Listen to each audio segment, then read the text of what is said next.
forget to hit that subscribe button, button, button, button. If you're already a subby, welcome, welcome, welcome back. So, in today's video, we're going to be looking into how to survive anything, anything, anything. And truthfully, I like books like this because you never, never know. But before we get started, if you guys have half a second, please look over my description box. It has all my social media, my new merch store, and everything else you need to know, including Patreon and all that good stuff. So we're also going to be eating. I'm back to my jelly beans. Yes, my berry jelly beans. So like I was saying, I like books like this because I have noticed I'm turning into my father a little bit. My father, he really likes to watch all of the survival shows like Naked and Afraid, Alone, all of them, and I have latched on. Okay, as I told you guys, I love Naked and Afraid, and then I also like Naked and Afraid XL. But see, now I'm branching off, I'm showing off, I'm watching Guardians of the Everglades. Yeah, they catch pythons. I don't know why I watch that show, but I do. It's so fascinating to me. It really is. And the passion that these people have for the environment is just amazing.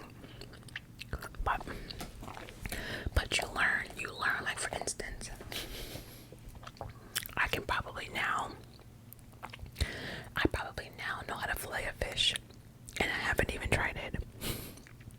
With pythons, I can tell the difference between a male and a female. A male's head is bigger than the body, and the female's head is smaller than the body. Like, why do I know that? I don't know. But I'll never forget it. I will never forget it.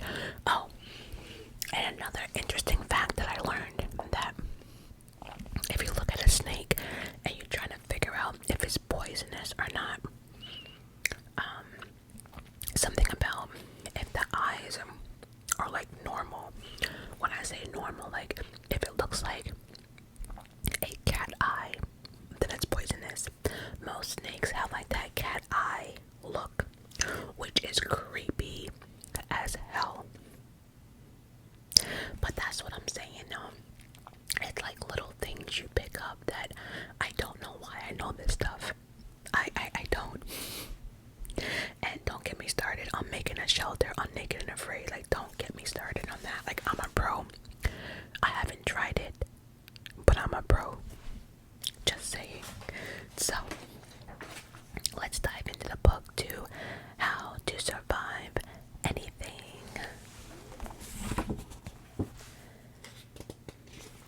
Some people like page flipping.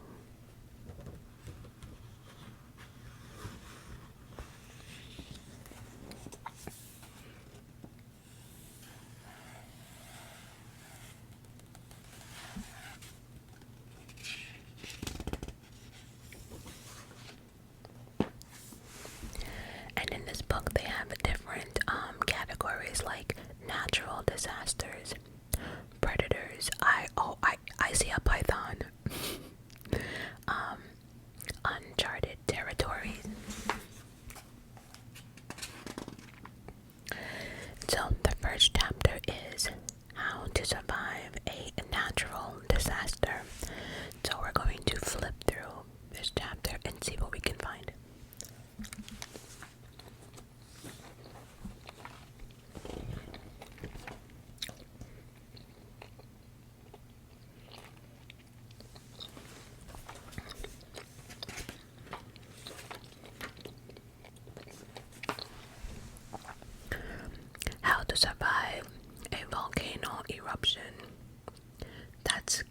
as hell. I could be wrong, but I think the closest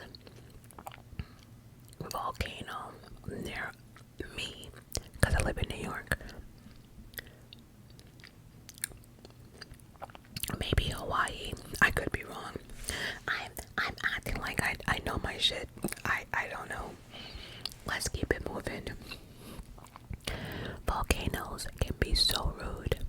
1 minute they're just sitting there behaving themselves. The next they're belching and hurling all sorts of nasty stuff from their insides. And unfortunately, you can't tell a volcano to just chill.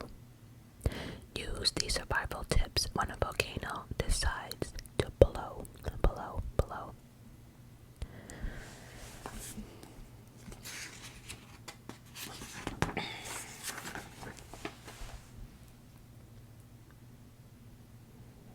Okay.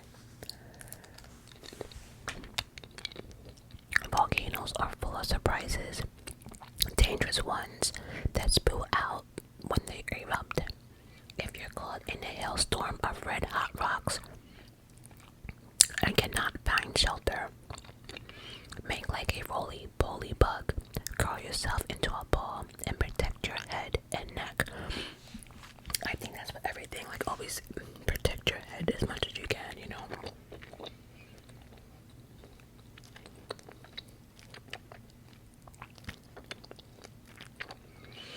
And then it says here, well, no, the next one says, hold your breath. Smell that fresh air. On second thought, don't. Erupting volcanoes emit poisonous carbon dioxide gases, so strap on your breathing mask while you look for shelter. That's interesting. I did not know that. Once you get inside, seal up all the doors and windows tight. Head for the highest floor possible, or at least stand on some furniture. CO2 tends to collect near the ground, so find another place besides the floor for your volcano sleepover. That's interesting. I never thought about the certain gases that volcanoes. That's interesting. Surfs up. That wave of lava heading your way is not going to be fun to surf on. Lava can travel at 100 to 200 miles. Wow, an hour, and can reach temperatures of 2200 Fahrenheit. Unless you want to be toast, get out of the way. A ditch or creek is in between you, and the lava can help divert the flow away from you. Wow. So the lava can reach 2,000 degrees. Wow. Okay, know when it blows. Volcanoes are unpredictable and can erupt anytime, but here are some warning signs that might help you figure out when one's about to upchuck. Intense earthquakes may occur. The volcano acts like your grandpa and releases a lot of gas. The volcano shoots out a whole lot of steam, sort of like your dad does. After you forget to take out the trash, the person's sense of humor is cute. The ground looks weird. Looks as if the surface is swollen. Interesting. Let me know down below if you live in an area that has volcanoes or,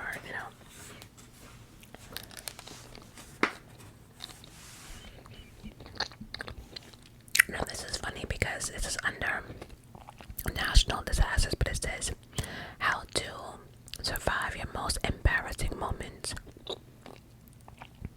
You're making your way through the cafeteria with your tray of spaghetti and french fries. Spaghetti and french fries. What a combination.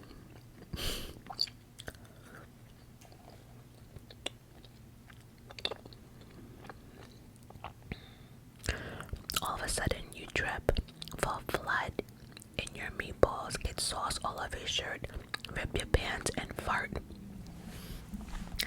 Damn, all that happened in that one fall. And to top it all off, your parents snap a picture because you are just that cute.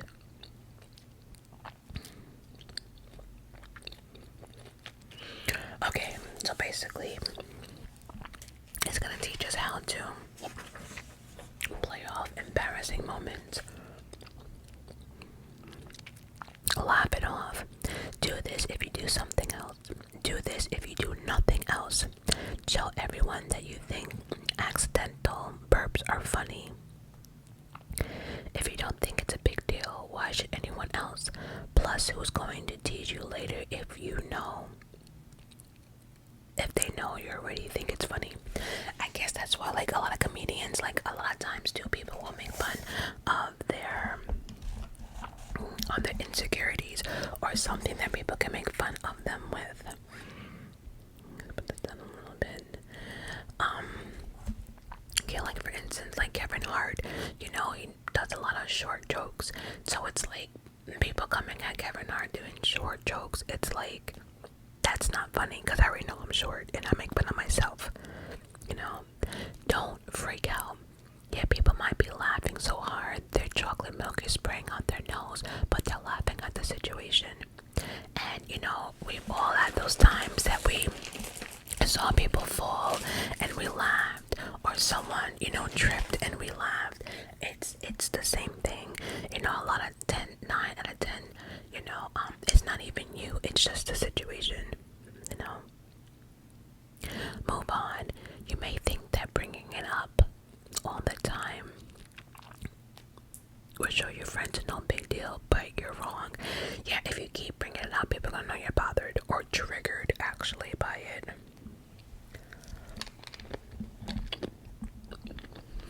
And then they give you some comebacks to the biggest memes of all times.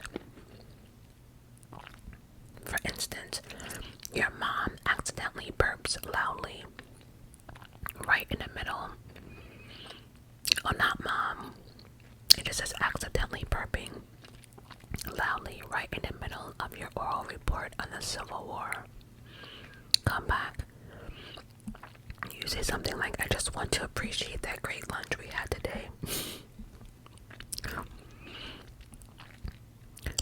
Another situation, dropping your tray in the cafeteria. Thank you, my next performance is after gym class. Yeah, like, you know, I guess sometimes, like, if you don't take things that seriously, it'll just brush off, you know. Falling down or tripping in front of a crowd, you say, oh, those ballet lessons are really paying off, you know. So and always remember that especially in school, rumors come and go, people get bored, they forget. So how to survive a tornado.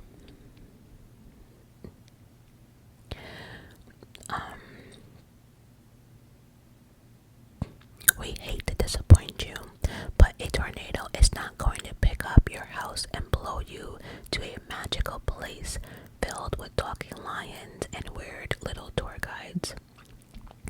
And if you haven't guessed what they're referring to the Wizard of Oz. A tornado is more likely going to bust your house apart and play keep away with flying refrigerators. You do not want to get in a tornado's way. You know what's funny? I've watched I guess like whatever channel I'm watching, and there are people who actually like get out their cars and see like 2 or 3 tornadoes and just sit there, and then you see other people just driving along like minding their business, and I'm like, maybe they're used to it, but there has to be a way that they know, like, if it's dangerous or something. A tornado watch means weather conditions might produce a tornado. A tornado warning means a twister has been spotted and may be headed for your area. once you hear the warning on TV, the radio, or from an emergency siren, it's time to take action. There's a ride called the Twister in Universal Studios. Probably one of the best rides ever. Like, you get to feel how intense a real tornado is, and of course you're strapped on, but like you're blowing in the wind and you're holding on. Like, probably one of the best rides for me at Universal. So let's see.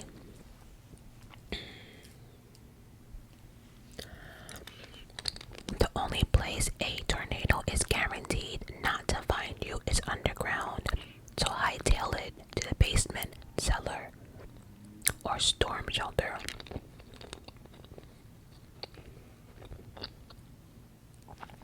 Do not, we repeat, do not show your face the sky side again until you get the all clear from authorities. So they're saying, once you get to a basement, don't be peeking out and seeing what's happening and seeing like if it's safe. Sit put.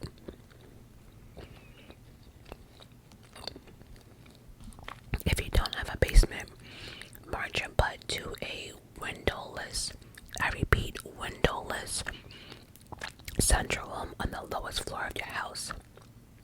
Cramming the entire family in a closet, bathroom, or hallway may be more quality time than you want, but it's better than watching your little sister suddenly become Supergirl.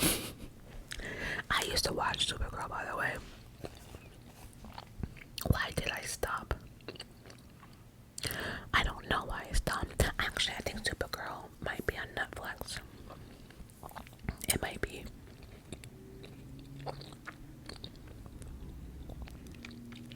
The next one says, assume the position. Crouch as low as possible to the floor and protect your head and neck with your hands and arms. Cover yourself with thick blankets or sleeping bags. And if there's a sturdy piece of furniture like a table, crawl under it. A bathtub offers a little protection as well. Make sure that there's nothing like a piano directly above you on the next floor. A bookshelf crashing on the top of you won't feel good. Oh, so they're saying like upstairs, like if you're in a bathroom and then right above your bathroom there's like a heavy piano. They're saying they don't suggest you getting in the bathtub knowing that something can come through, you know. Drive fast. Tornadoes treat cars like volleyballs, so you do not, I repeat, you do not want to be stuck inside one. If you're caught in a car and the twister seems far away, watch it for a few seconds to determine its path. Compare it to a fixed object like a tree or a pole. If it's moving to the left or right, it's not moving toward you, so tell the driver to keep heading in the opposite direction of the tornado. If it appears to stay in the same place or it's getting bigger, it's headed right for you. Get out the car and seek shelter now.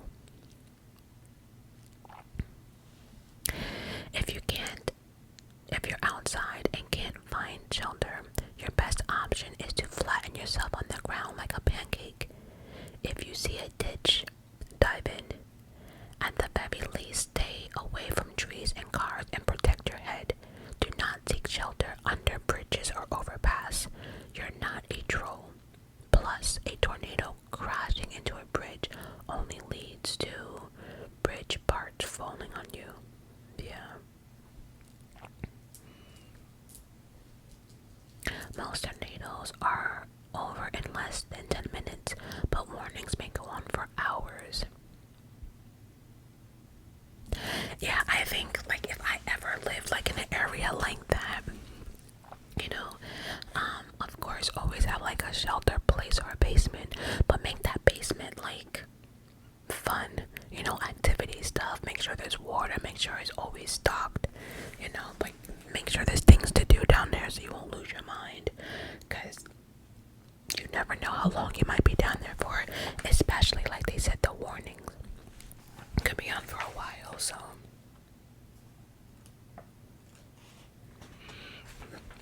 but yeah, I would make sure there's like games and stuff. I wouldn't focus too much on technology, because like if there's a tornado, then most likely you won't have electricity and everything else. But you know, candles, flashlights and stuff.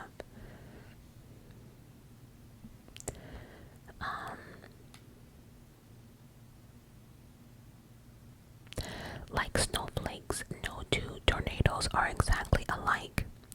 There are about 1,000 tornadoes a year in the United States, far more than any other country.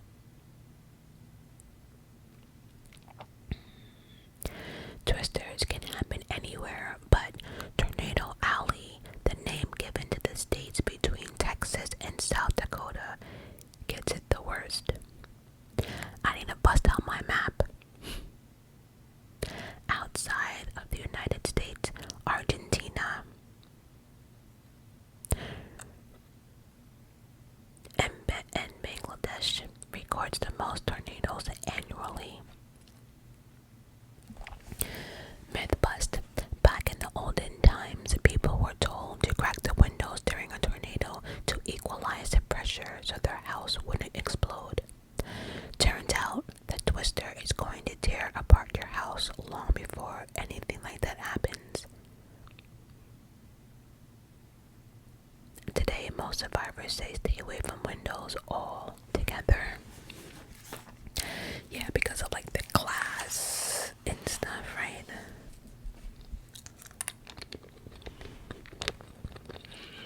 How to survive braces.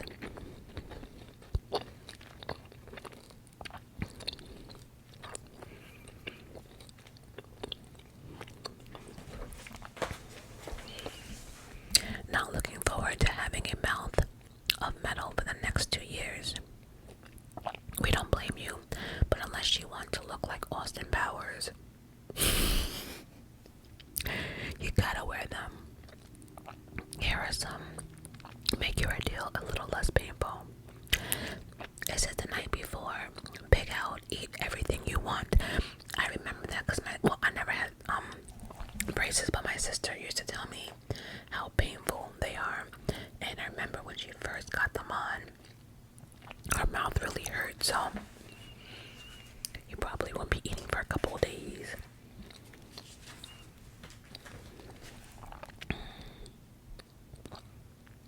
Play up the sympathy card. After you get your braces or have them tightened, your teeth will be a little too sore to eat solid food. Make people feel sorry for you and take advantage of the situation by living off milkshakes, smoothies, and cheesy soups. Have fun with accessories like the little colorful rubber band. You can match them with your outfits. And smile, smile, smile, smile. Trying to hide your braces but never opening your mouth is not gonna fly. People will just wonder what's up. So act like you normally do and give your best friend's jokes the belly laugh it deserves. You know how many times you can't remember if a friend wears glasses or if your dad has a mustache? Pretty soon your braces are just going to be part of who you are. Chances are people won't even notice. I remember when my sister got her braces out. She had them in for a minute, and I was so used to them that when she got them out, I didn't even notice. She had to like, oh, you're not gonna, and I was like, oh, okay, you know, like I said, I never had to have braces, but and it says here, what's the deal? Your adult teeth grow in as your baby teeth fall out. Sometimes adult teeth don't come in straight. The good news is that this is one thing you really can't blame your parents for.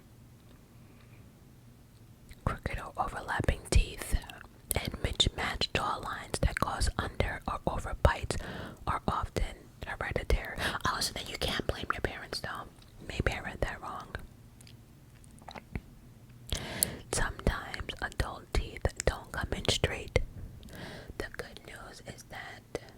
this is one thing you really can blame your parents for, okay? The bad news is that if you inherit that, you probably had to get braces. And it says, of course, you can live without braces, but you have crooked teeth. So, how to survive lightning?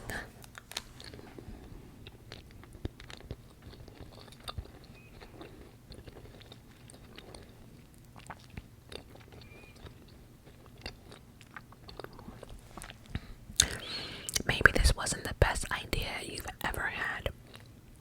You figured you had plenty of time to walk home before that storm. Wrong. Now the lightning is so close, you're wondering if you're going to be sporting the troll down look soon. To avoid becoming a human glow stick, here are some tips. If you see lightning and can't count to 30 before you hear thunder, get into an enclosed structure or vehicle as soon as you can. If you're in a house, close all the windows and don't take baths or showers or wash dishes. Avoid using anything that will put you in contact with electricity, such as TV lines, landlines, and stay away from anything metal. Remain inside for 30 minutes after that last thunderclap. So, most of the time, right? Most of the time we hear like lightning and thunder together. Do they always go together though? I guess so. I'm not a scientist. I don't know. The only thing I do remember about lightning when I used to be a lifeguard is once you hear that lightning, it's time to get out. Like now.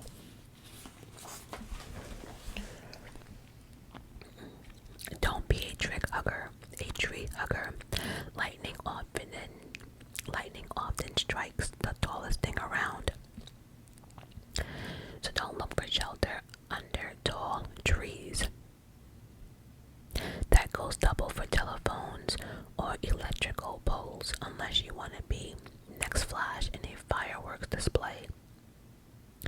Go swimming later. Water is conductive, meaning it can transfer the lightning electricity to you. Stay away from bodies of water, even puddles. If you're in a pool, get out. Metal is also conductive. If you're wearing anything with metal in it, a backpack, a belt, jewelry, now's the time to get rid of it. Who'd have thought your mother would welcome a lightning storm, but it means you will finally take those headphones out of your ear.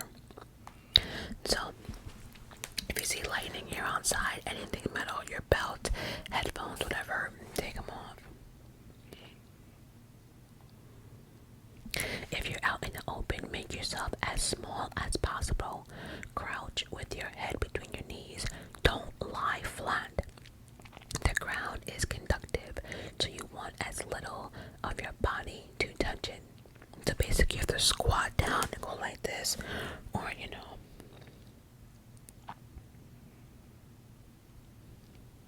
become a loner. When a group hug. When is a group hug not a good idea? When the group hug is like sitting in the electricity chair. If you're with a bunch of people, space yourself out 15 feet apart so the lightning won't jump from person to person.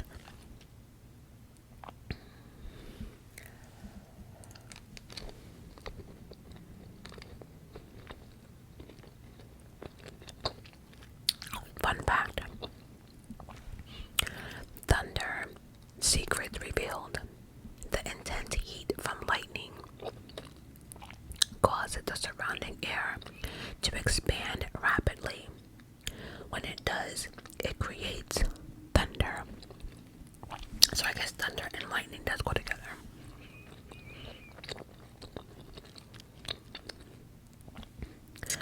Myth bust. Touching someone who's been struck by lightning person to a hospital as soon and safely as possible.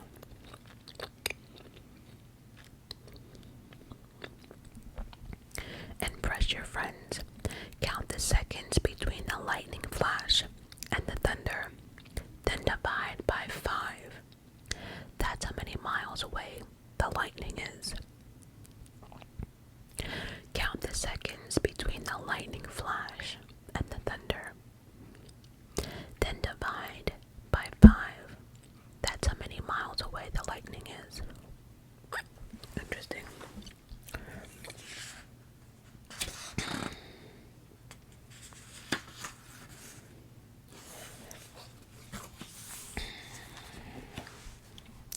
The next one on the list.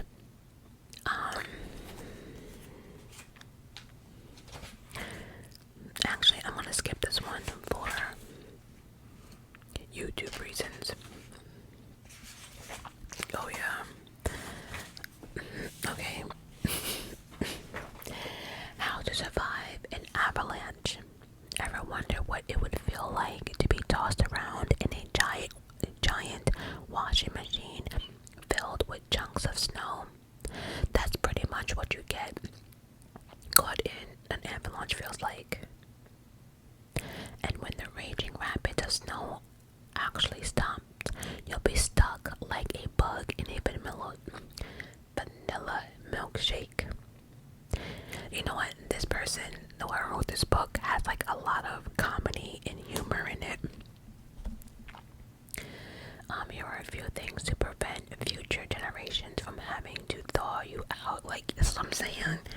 Like, it's just a lot of. Anyway, use your outside voice. If you see an avalanche coming, shout to let your friend know you're about to become a human snowball. That way they can keep an eye on you and hopefully figure out where you end up. If you're skiing, toss your poles and try to step out of your skis. They'll just pull you deeper into the snow. Well, I guess because the heavier, the deeper you'll fall into the snow. Skis are heavy.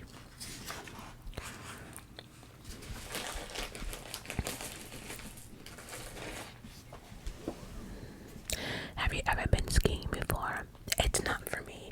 I went skiing like maybe 3 times, and all 3 times I have been traumatized because my sister always told me, yeah, I got you, I got you, I got you. And she would lead me up with her friends up the slope and then turn around and say, sucker, and I used to always fall for it. And then she would leave me. And I would sit there and I would cry and scream at the top of the slope, and somebody had to either come down or walk me down or whatever. It happened 3 times, and it's a no for me. I guess my sister fucked that up, but it's a no for me. Okay, we're still trying to figure out how to survive an avalanche.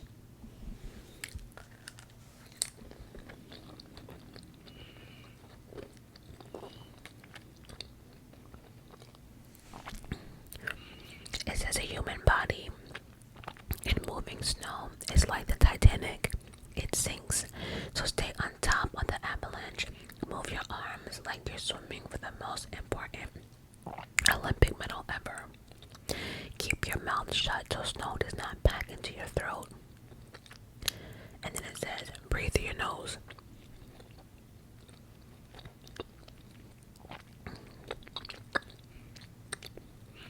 As the avalanche slows, curve your arms in front of your face and chest to create an air pocket. Then shove one arm above the surface too so people can find you. Stay calm. You're gonna need all the oxygen you can get. And struggling, you sit up.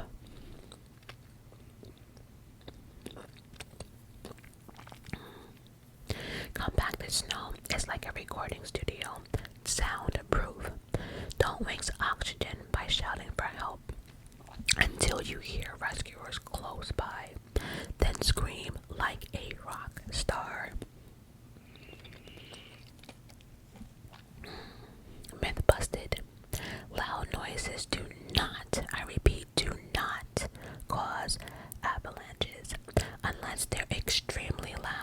big explosive going off nearby.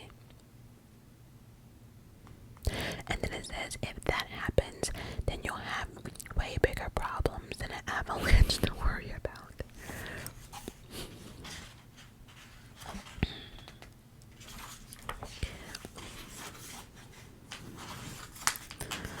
Again, we're gonna skip this one and the last one, and we'll end it here. How to survive an earthquake. The good news is during an earthquake, the ground is 99.9% likely not to open up and swallow you whole. The bad news, all the flying debris and falling buildings could do you in. And if not, the fires, tsunamis that the earthquake triggers just might. If you remember one thing,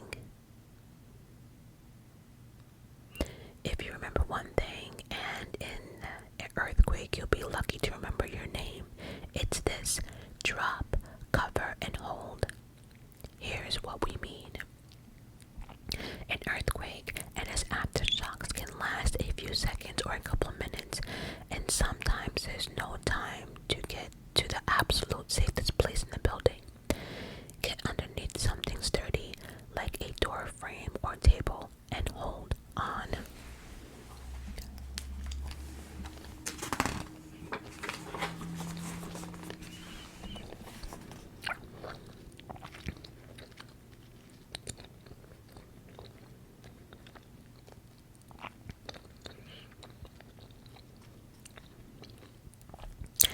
If whatever you're under starts to slide, hang on and slide with it. There's no point in fighting it. Just slide. The next best place is inside a corner of a building. Make sure you're as far away from windows as possible. So any type of Mother Nature nonsense, stay away from the windows. All of it.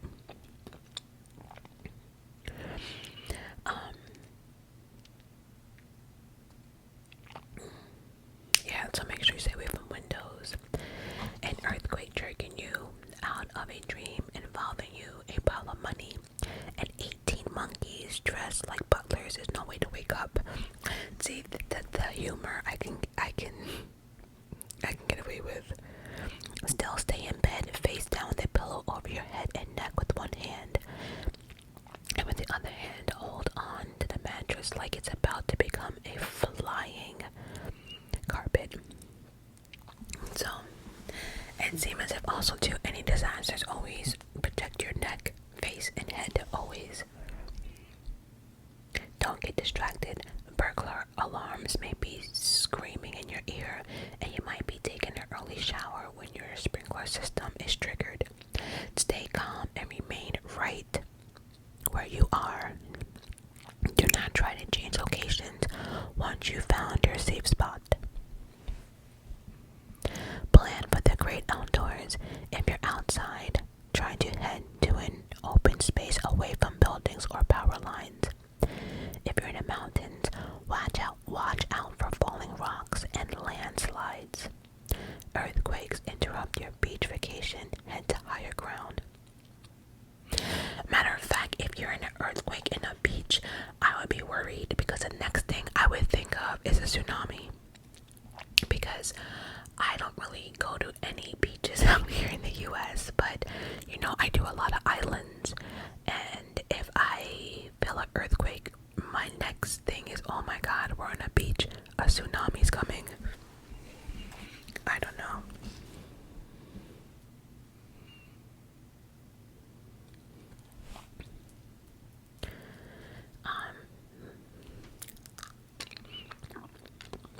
Earthquake advice.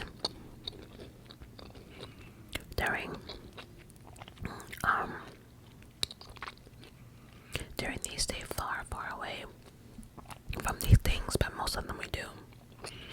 Stay away from windows, light fixtures, ceiling fans, wall hangings, bookshelves,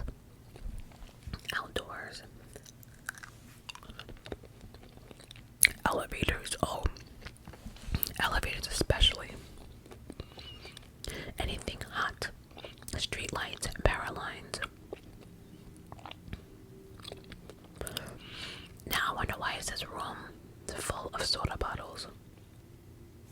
Oh, okay. I guess if they're glass, they would break, and then that would be like being my window, right? I guess.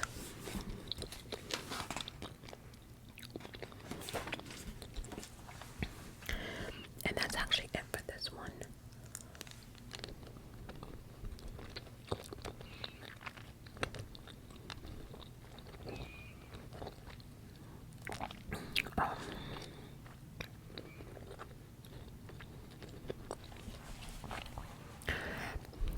I don't remember the exact year, but I know it was in the 80s, and it was in New York. I want to say I was like maybe 6 or something, but New York had an earthquake. We had an earthquake, and I remember our dining room area, and I remember my mom like grabbing me, and I remember running down to the basement, and I remember the upstairs, like the living room. I remember like we used to have like a cabinet full of like you know, good Tupperware or whatever, or the expensive stuff. And I remember after the earthquake, everything was a mess. Our windows were blown out. Outside it looked so gloomy. It was dark. I don't know. It was just so weird. I don't know. I don't remember it too tough. You know what? After this video, I'm gonna call my mother and ask if she remembers that day. Anyway, guys, that's it for this video. I hope my speech in this one. I hope you guys learned some new stuff. And yeah, I'm gonna go. I think I'm tired now. Anyway, love you guys for watching.